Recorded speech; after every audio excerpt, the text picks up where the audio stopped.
Markers are great for enhancing interactivity for your Mappedin maps.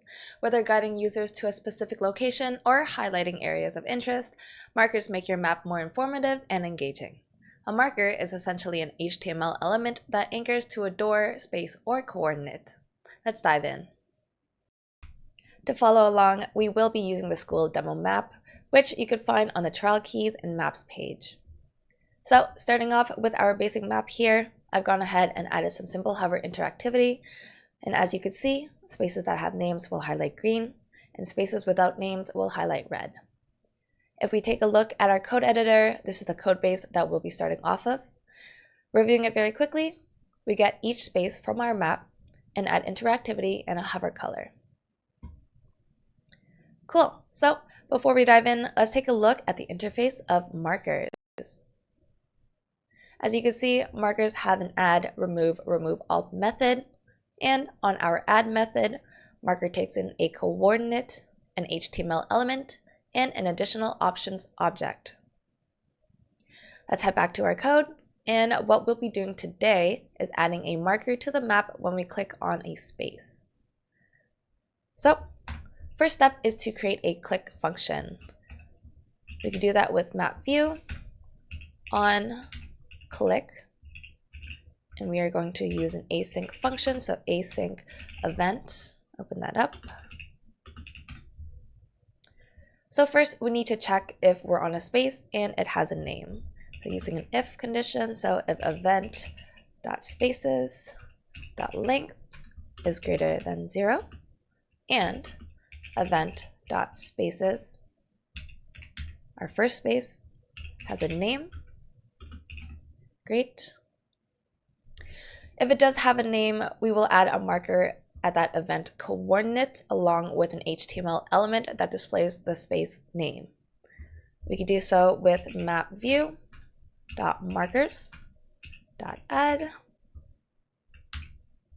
And so we need our event.coordinate and a div element. So let's do a template literal with our backticks. I'm going to do div.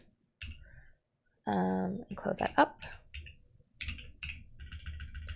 And in there, we are going to add event.spaces name. Great. So what happens if it doesn't have a name on the event space? We could add an else. Map view.markers. We're going to do the same thing. Add event coordinate, and let's just do a simple div element again, div, and just have it unnamed space. Nice. So let's go ahead and take a look at that. As you can see, the hover is over here. We have a green, so click that. That's going to say auditorium, and let's find a red space here, and this one says unnamed space. Nice. Let's quickly change the styling of this. So I'm gonna just put in here style equals, let's have a background white. We are going to have a border 1px solid black, and let's just add some padding to that there, so 10px. Give that a save. I'll also copy the same for our unnamed space down below. And there we have it. If we take a look, there we go. That looks much better. And it's as easy as that. Feel free to explore the whole markers guide and code sandbox for additional examples such as marker interactivity and rankings. You can dive into our developer portal and playground where you can learn more on all our cool SDK features. Happy mapping!